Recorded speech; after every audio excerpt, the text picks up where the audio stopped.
दोस्तों, आज हमारे साथ सुशांत हैं और सुशांत आए हैं आसाम से। इनकी उम्र अभी जो है कुछ 19 वर्ष है। तकलीफ ये थी कि इन्होंने हमें संपर्क किया कि मेरे मसूड़े जो है ना बहुत फूलते हैं, ब्लीडिंग होती है और समस्या हो रही है, मसूड़ों में इन्फेक्शन है। मोटे मोटे तौर पे अगर हम बात करें कि पायरिया हो गया है और वो तकलीफ बहुत हो रही है, मैं जो है ना उसको कंट्रोल कर नहीं पा रहा।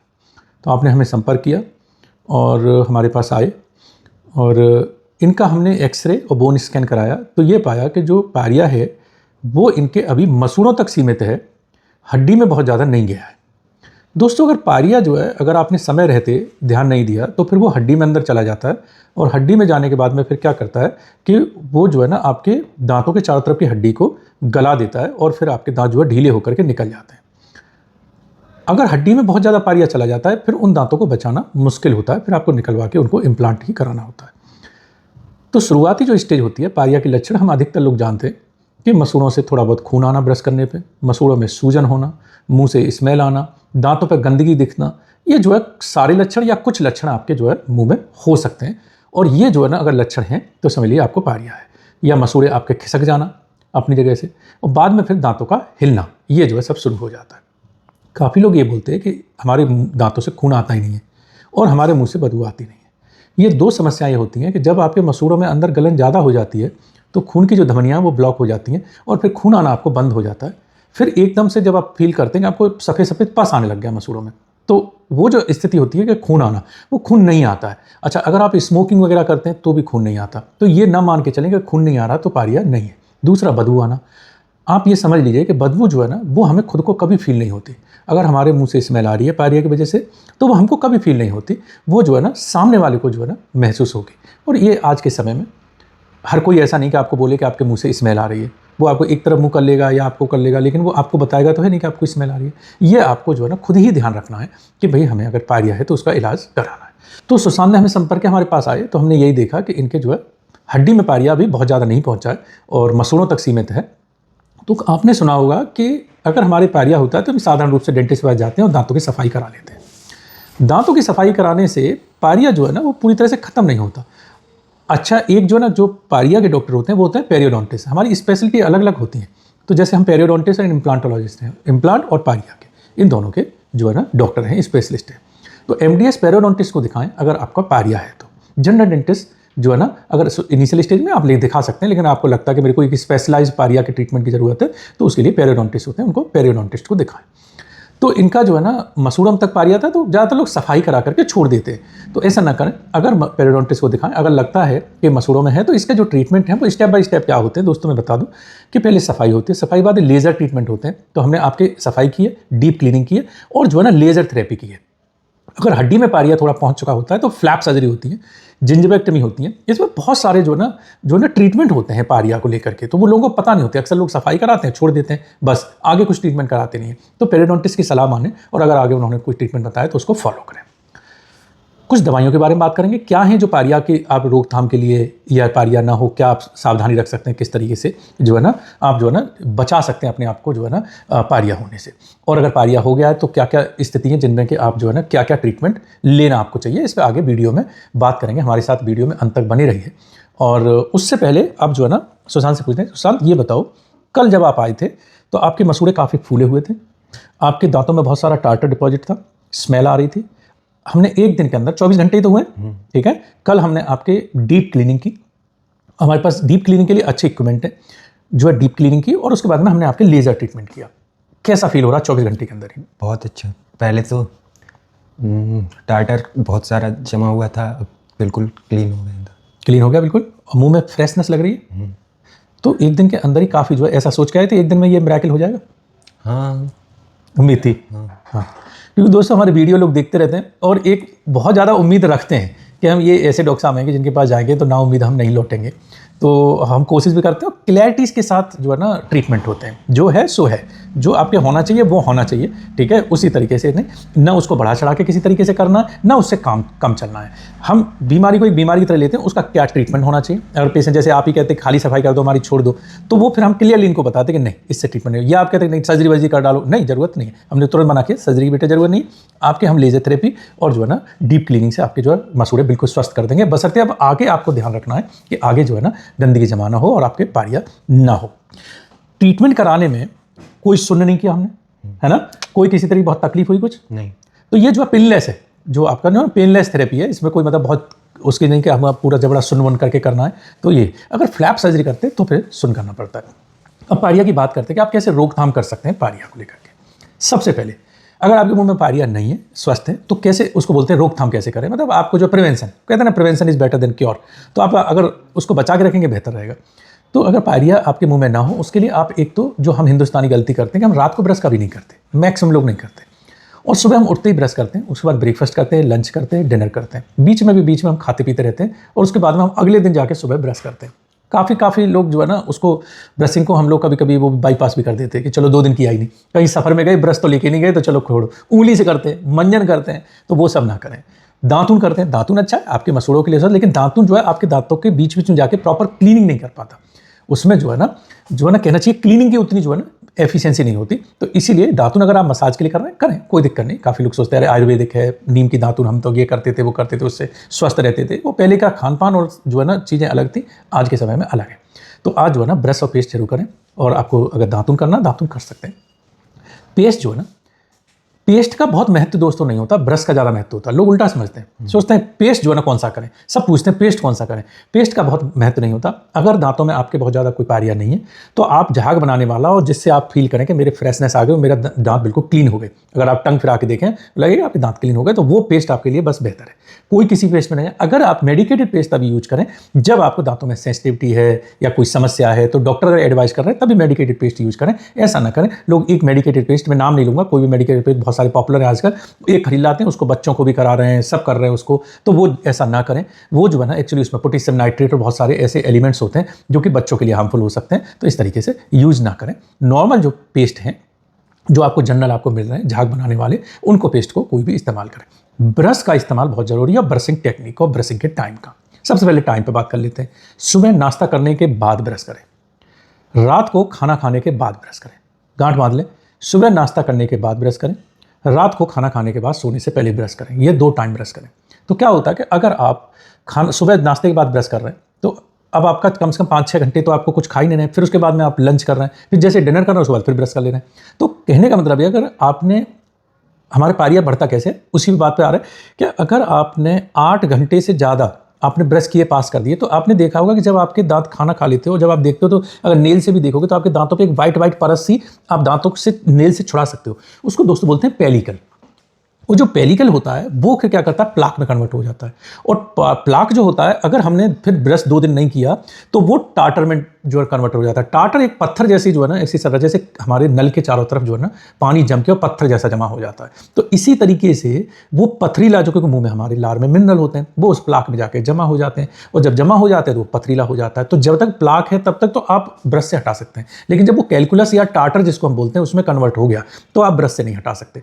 फिर वो आप ब्रशिंग खूब करिए लेकिन वो हटता नहीं है, और फिर वो पारिया जो है करता रहता है, उसके नीचे कीटाणु पनपते रहते हैं और आपका जो है ना पारिया बढ़ता रहता है। तो कभी भी प्लाक को टाटर में कन्वर्ट ना होने दें। तो इसीलिए 8-9 घंटे तक आपका पेलिकल रहता है, फिर प्लाक बनता है और प्लाक से फिर टाटर बनता है। तो आप ब्रशिंग जो है ना किसी दिन मिस ना करें, रोज ब्रश करें, सुबह और रात को दोनों टाइम जो है ब्रश करें। सुबह नाश्ते के बाद करें, पहले ना करें, गुनगुने पानी से कुल्ला कर लें। अगर आप 3 बार ब्रश कर सकते हैं तो कोई बात नहीं है, फिर सुबह उठते ब्रश कर लें। काफ़ी लोग ये फील करते हैं कि रात को हमने ब्रश तो किया था कि लार रात में रहती है तो सुबह थोड़ा फील नहीं होता, हमें खाते नहीं बनता। कोई बात नहीं, सुबह उठ के ब्रश कर लीजिए। फिर नाश्ते के बाद जब ऑफिस निकलें, कॉलेज स्कूल निकलें, तब ब्रश करके निकलें, तो आपके ऑफिस में, आपके स्कूल में पूरे दिन मुंह जो है ना वो आपका स्मेल नहीं करेगा, आपकी फ्रेशनेस रहेगी मुंह में। ठीक है, तो आप उससे बच जाएंगे कि किसी को हमारे मुंह से स्मेल फील हो सकती है। और रात को ब्रश करके सोएं। रात को ब्रश करके इसलिए सोएं कि रात में पारिया सबसे ज़्यादा फैलता है। क्यों फैलता है? अगर खाना खा के आप सो गए, खाना चिपका हुआ है, पूरी रात भर जो सलाइवेशन होता है वो सलाइवेशन कम होता है, टंग का, चीक का मूवमेंट कम होता है। आप दिन भर क्या करते हो, खाना इधर चिपका, इधर छुड़ाते रहोगे, इधर छुड़ाते रहोगे, प्लस आप बात करते रहोगे, कुछ खाते रहोगे, तो आपकी सलाइवेशन होता रहता है। रात में क्या होता है, आपका जो है लार कम बनती है। ठीक है, आप जैसे सोते हो वैसे जो है लार बनाने वाली धमनियाँ भी सो जाती हैं, एक कीटाणु जागते रहते हैं, वो आगे रात भर जो है मसूड़ों को जो है ना पारिया करते रहते हैं, दांतों में कीड़े लगाते रहते हैं। तो इसलिए ब्रशिंग जो है अच्छे से जो है ना रात को करके सोए। ब्रश कौन सा इस्तेमाल करें? अब आप ऐसे समझ लीजिए कि काफ़ी सारे ब्रश आप मार्केट में देखते होंगे। कुछ देखते हैं आपके जो है ना सॉफ्ट ब्रशेस होते हैं किसी के, कुछ एक्स्ट्रा सॉफ्ट होते हैं, कुछ सेंसिटिव होते हैं, कुछ हार्ड होते हैं, कुछ एक्स्ट्रा हार्ड होते हैं। बहुत सॉफ्ट मतलब एक्स्ट्रा सॉफ्ट और अत्यधिक जो हार्ड होते हैं एक्स्ट्रा हार्ड, ये दोनों नहीं बने, उनको हमारे लिए नहीं है, उनको इस्तेमाल मत करिए। आप जो है सॉफ्ट मीडियम ये जो है ब्रश आप यूज करिए। अब हम सबके मसूड़े कैसे हैं उसके हिसाब से हम ब्रश का जो है चयन करते हैं, ठीक है। आपके पैर कैसे हैं, कुछ लोग बूट पहनने में सक्सेस करते हैं, कुछ लोग बूट पहनने में नहीं करते। तो ये डिपेंड करता है आपके मसूड़ों की कंसिस्टेंसी कैसी है, आपके मसूड़े कैसे हैं, पतले हैं, ठीक है, ज़्यादा केराटिनाइज्ड ठोस मसूड़े हैं, इन सब चीज़ों पर निर्भर करता है। तो नॉर्मल तरीके से हम बात करें तो सॉफ्ट जो है ना ब्रश हम यूज कर सकते हैं अगर सुबह और रात को हम ब्रश कर रहे हैं तो। एक टाइम ब्रश करना है तो थोड़ा हार्ड वाला यूज करना पड़ेगा, क्योंकि वो प्लाक थोड़ा थोड़ा हार्ड हो जाता है, तो उसको हार्ड वाला ही फिर छुड़ा पाता है। आप कैसे सेल्फ जज कर सकते हैं कि ब्रश आपके लिए कौन सा बेहतर बना? उसका बड़ा सिंपल तरीका है। जब आप ब्रश कर रहे हैं तो वो मसूड़ों को अगर आपके छीन नहीं रहा है, आपको तकलीफ नहीं दे रहा, मसूड़ों पे इरिटेट नहीं कर रहा, वो ब्रश ठीक है। और दूसरा, जब आप ब्रशिंग और पेस्ट अच्छे से कर लें, फिर जीभ को फिरा करके देखें अपने जो है दांतों पे, और तब आपको लगे कि मेरे दांत जो है ना ब्रश करने के बाद एकदम क्लीन हो गए, सही हो गए, तो वह ब्रश आपके लिए ठीक है। अगर वो दांत अगर आपके क्लीन नहीं हुआ, आपको लगे कि मैं ब्रश करने के बावजूद जब मैं जीभ को फिरा के देख रहा हूँ तो मैं प्लाक सा जमा सा चिपचिपा सा लग रहा है, तो इसका मतलब उससे एक स्टेप हार्ड आपको ब्रश यूज करना है। अगर आपको जो है ये लगता है कि ब्रश जो है ना आपके गम्स पर जो है ना इरिटेट कर रहा है, तो एक स्टेप जो है ना आप सॉफ्ट वाला ब्रश यूज करना है। तो ये तो ब्रश का हो गया। अब ये बहुत सारे जिग जैग हेड वाले ऐसे ब्रशिंग के लिए, ऐसे ब्रशिंग के लिए, अगर आपको टेक्निक बेहतर आती है ब्रशिंग की तो जो है ना आपको कोई दिक्कत नहीं है। कितनी देर ब्रश करना चाहिए और किस टेक्निक से करना चाहिए दोस्तों, अक्सर हम क्या करते हैं, ब्रश और पेस्ट लेते हैं, मुंह में डालते हैं और बस रगड़ते रहते हैं, इधर इधर रगड़ते रहते हैं, इधर गाल में रगड़ते रहेंगे, इधर रगड़ते रहेंगे, अंदर की साइड ब्रश करते नहीं है, जीभ की साइड से घुमा के ब्रश करते नहीं है, तालू की साइड से ब्रश करते नहीं है, फ्रंट के दांतों से रोटेट करके ब्रश करते नहीं है। तो इसीलिए क्या होता है, और हम 5-5 मिनट तक रगड़ते रहते हैं, तो काफ़ी लोगों को देखा होगा मसूड़े के पास से जो है ना दांत आपके कट जाते हैं। तो वो ऐसा ना करें। ब्रशिंग कितनी देर करनी है? 1 मिनट, 1 से 1.5 मिनट में आपके सारे दांत जो है ना आपके क्लीन हो जाते हैं। अगर आपने अच्छे 3-4 मूवमेंट ऐसे मारने, 3-4 मूवमेंट रोटेट करके मारने, और आपके जो है 3-4 मूवमेंट आगे मारने, आपका ब्रश जो है ना बढ़िया से जो है ना ब्रशिंग होकर के आपका क्लीन हो जाता है। कोई जरूरी नहीं है 5 मिनट तक आप ब्रश करें, तो उससे दांत जो है ना आपके कटने लग जाते हैं जड़ों से। आपने देखा होगा कुएं की मुंडीर पे रोज हम रस्सी से जब बाल्टी खींचते थे, पुराने लोग जानते हैं, तो मुंडेर जो है ना धीरे धीरे रस्सी से कट जाती थी। रस्सी तो बहुत सॉफ्ट है और मुंडेर पत्थर की है, फिर भी कट रही है। तो दांत आपका कितना भी हार्ड है, अगर आप रोज उसे 5 मिनट 10 मिनट उसको रगड़ रहे हैं तो आपके दांत कट जाएंगे। तो ऐसा ना करें, ब्रश जो है घुमा घुमा के करें। इसका साधारण तरीका, यूट्यूब पर जाएं और ब्रशिंग टेक्निक के एनिमेशन देख लें, उसमें अलग अलग टेक्निक होती है ब्रश करने की। उस तरीके से आप जीभ की साइड कैसे ब्रश करें, आपके जो है ना गालों की तरफ कैसे ब्रश करें, तो वो जो है आप ब्रशिंग का जो है एनिमेशन जो है देख सकते हैं। बाकी हम इस अपने जो वीडियो है इसमें भी आपको एक एनिमेशन लगा के दे देंगे, जिसमें कि ब्रशिंग जो है ना किस किस तरीके से कहाँ कहाँ मूवमेंट करनी चाहिए, वो आप जो है सीख सकते हैं। तो हमने बताया कोई सा भी ब्रश जो है ना अपना सिलेक्शन बेहतर जरूरी है। पेस्ट कोई सा भी आप जो है ना यूज कर सकते हैं, झाग बनाने वाला पेस्ट जो है जो आपको अच्छे से क्लीन कर दे वो कर सकते हैं। 1 से 1.5 मिनट तक ब्रश करना है, सुबह नाश्ते के बाद और रात को खाने के बाद ब्रश करना है, और जो है मूवमेंट ब्रश के अच्छे से रखने हैं। माउथ वॉश का क्या करें? काफ़ी लोग करते हैं क्या माउथ वॉश यूज करें। किसी डॉक्टर ने, हमने या किसी डॉक्टर ने आपको एक आपके पारिया का कुछ इलाज किया, आपको एक माउथ वॉश लिख के दे दिया, आपने कहा यही अच्छा, यही मैं करूंगा और यही जो है ना सब बच्चों को कराऊंगा। ऐसा मत करिए। वो मेडिकेटेड जो है ना माउथ वॉश है, उसमें क्लोरहेक्सिडिन होता है, और क्लोरहेक्सिडिन जब आप यूज करेंगे, बहुत लंबे समय तक यूज करेंगे, तो आपके दांतों पर काले काले स्टेन डाल देता है। क्लोरहेक्सिडिन का ये परेशानी होती है, तो उसको लंबे समय तक यूज ना करें, 1-1.5 हफ्ते यूज करके बंद कर दें। उसके बाद अगर आप यूज करना चाहते हैं तो बिना क्लोरहेक्सिडिन के, जैसे लिस्ट्रीन एक बहुत पॉपुलर जैसे ब्रांड है, वो आपके मार्केट में सब जगह मिल जाता है। तो ये इस तरीके से माउथ वॉश आते हैं जिनको आप रेगुलर यूज करने वाले हैं, लेकिन उनको ये नहीं कि दिन में 4 बार यूज कर रहे हैं, रात को ब्रश करके और सोने से पहले एक बार एक ढक्कन जो है लेकर के आप जो कुल्ला कर सकते हैं। बहुत सारे लोग ऑयल पुलिंग की बात करते हैं, ऑयल मुंह में भर के उसको पुलिंग करना है। दोस्तों करना चाहे कर सकते हैं, लेकिन ये सब चीज़ों की अब आज के आधुनिक युग में बहुत ज़रूरत है नहीं, ठीक है। तो बहुत ज़्यादा जरूरी नहीं है। हाँ, आप जो है ना ल्यूक वार्म वाटर जिसका कहते हैं, जैसे आपने जो है ना गुनगुना पानी लिया, थोड़ा उसमें नमक लिया, उससे जो है ना आप जो है ना कुल्ला जो है करें रात को, तो जो है ना वो बहुत लाभप्रद है। क्यों है? गुनगुना पानी और नमक से क्या होता है, वो ऑस्मोसिस प्रोसेस पे काम करता है। एक अंगूर लेते हैं आप और नमक के पानी में डाल दीजिए, तो वो सिकुड़ जाता है, किसमिस बन जाता है, उसके अंदर का जो फ्लूइड है वो जो है, आप क्या करो, इंजीनियरिंग पढ़ रहे हो, हाँ तो जानते हो ना ऑस्मोसिस, तो वो निकल के बाहर आ जाता है। इसी तरीके से जो फूले हुए हमारे मसूड़े होते हैं, अगर उन पे आप गुनगुने पानी नमक के कुल्ले करेंगे, तो बाई ऑस्मोसिस प्रोसेस जो उसका इन्फ्लेमेटरी फ्लूइड है वो बाहर निकल आएगा, मसूड़े आपको शांत हो जाएंगे, अच्छे हो जाएंगे। गम पेंट का इस्तेमाल कर सकते हैं। टैनिक एसिड जो है ना, उससे टैनिक एसिड वाले गम पेंट आते हैं, उनको जो है ना बहुत सारे ब्रांड अवेलेबल हैं, उसमें और भी चीज़ें रहती हैं, ठीक है। तो वो जो है ना आप जो है ना उनसे गम्स की मसाज कर सकते हैं, तो वो जो है आपके मसूड़ों के लिए जो है लाभप्रद हो सकता है। और दवाइयों की बात करें, लिमसी, आप जो है लिमसी तो एक ब्रांड नेम है कहना चाहिए, जो है ना जो विटामिन सी होता है वो कोलेजन फॉर्मेशन करता है, तो बीच बीच में विटामिन सी जरूर लें, उससे आपकी बॉडी की इम्यूनिटी बढ़ती है, प्लस जो मसूड़े होते हैं वो कोलेजन के बने होते हैं, तो मसूड़ों के लिए बहुत लाभप्रद होता है। तो आप जो है ना विटामिन सी की टैबलेट जो ले सकते हैं। खट्टे जो खाने हैं, नींबू, संतरा, ये सब जो है ना मसूड़ों के लिए बेहतर होते हैं, लेकिन बहुत ज़्यादा खट्टी चीज़ें लें, वो आपके दांतों को थोड़ा हार्मफुल इफेक्ट दे सकते हैं। तो कभी कभी कुछ चीज़ें मसूड़ों के लिए अच्छी हैं, दांतों के लिए अच्छी नहीं है, तो इस बात का भी थोड़ा ध्यान रखें। दांतों में अगर कैरीज वगैरह लग गई हैं तो उनको फिलिंग विलिंग समय रहते करा लें। मसूड़े में अब किस समय जो है ना आपका जो है ना क्या स्टेज है और किस स्टेज पर आपको क्या ट्रीटमेंट की जरूरत है। अगर आपके सिर्फ प्लाक वगैरह जमा है, डेंटिस्ट से कंसल्ट करें, ब्रशिंग टेक्निक प्रॉपर ठीक करें, हो जाता है, इवन क्लीनिंग की जरूरत नहीं होती।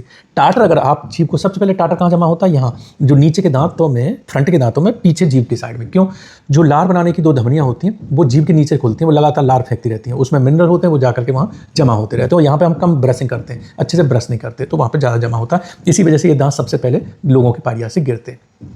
तो यहाँ जो ना अगर आप कभी कभी बीच में देखें कि हमारे कहीं टाटर जमा तो नहीं हो रहा है, भूरे रंग की कोई परत जमा तो नहीं हो रही है, तो अगर हो रही है तो डेंटिस्ट के पास जाके उसको तुरंत जो है क्लीनिंग कराएं। काफ़ी लोग ये बात करते हैं कि मैंने क्लीनिंग कराई, मेरे दांत हिल गए।